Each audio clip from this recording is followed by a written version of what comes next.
Hello guys, in this video we are talking about jump statements in Python. So we are very much keen about jump statements. So jump statement is the easiest way to implement in a program for to find easiest value. So here now we are talking about the jump statements. So beginning without much further ado, let's start what is the definition of the jump statement. So here the jump statement. The jump statement in Python is used to unconditionally transfer the control from one part of the program to the another. Jump statement is used for to unconditionally. It is not being a conditioned for jump statement. It is unconditional to transfer the control from one part of the program to the another. There are three keywords to achieve jump statements in Python. They are break, continue, and pass. The following flowchart does not, I didn't draw the flowchart, so I just wanted to directly go to the break statement. Here now, the break statement. So, what does the break statement say here in this statement? So, the break statement terminates the loop containing it.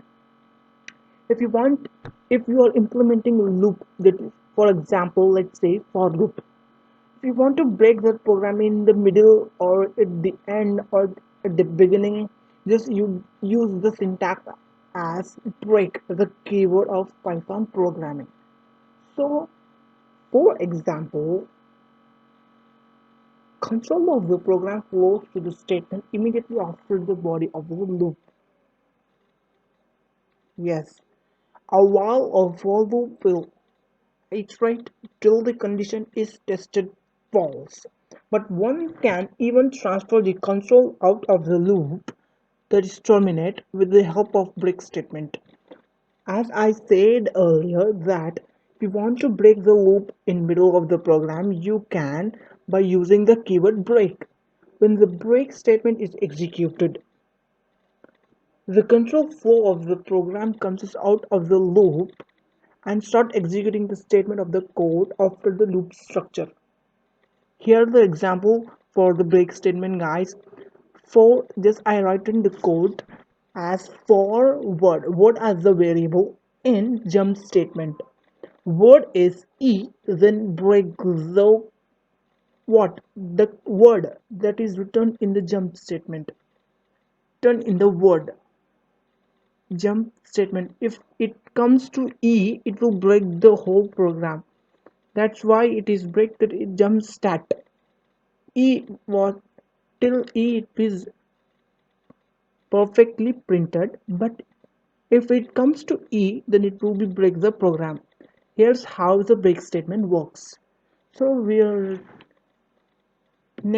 are here the continue statement.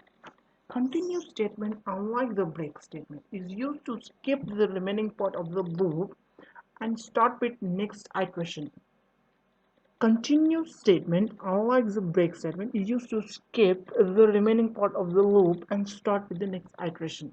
As I told you earlier that break statement is used to break as the word English in English. Continue statement is used to continue as the word in English. So the syntax of continue statement is continue.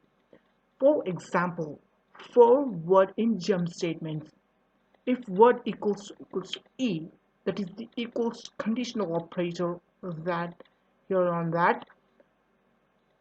If I wrote the continue, then it will be continue. If it is have e also.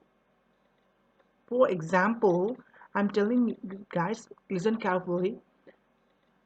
When it comes to e, it also continues the program. When it comes to e, for break statement, it will break the program till e. Understand, guys? Listen it carefully. If word equals to e, then it will continue the statement. Otherwise, print the statement also. Here are the basic example of the continue statement. So next move on to the pass statement. Pass statement in Python programming is a null statement.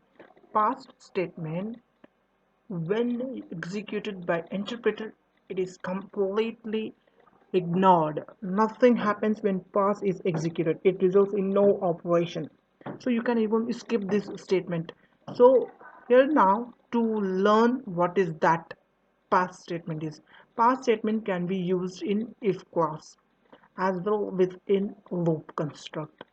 It can be used both in if clause and in loop when you do not want any statement or commands within the block to be executed in that block to be executed. Listen guys, when you do not want any statements or commands within that block to be executed. For example, syntax here. Syntax always as simple as the earlier one, that is break and continue. The word keyword remain constant here also. So here the program is a equals to which is input taken in the text, enter any number. If a equals to 0, pass, else non-zero value is accepted. So if we enter 3, the non-zero value is accepted. If equals to 0, pass. If it is the condition of false, then it will print also the non-zero value is accepted. If if I wrote there 3 except 3, that is minus 3, then it will print also the non-zero value is accepted because the print statement is only one on there. Understand guys, because this how the pass statement works. When the above code is executed, if the output value is 0, then no action will be performed for all the other inputs value. Then the output will be as follows. As I told you earlier, if I entered here as minus 3, then it will print nothing. If I enter some of the non-zero number, it will print non-zero values accepted. So thank you guys for being with me. Stay tuned for this kind of videos, and if you learn something, then hit the like button, share this video. Thank you guys.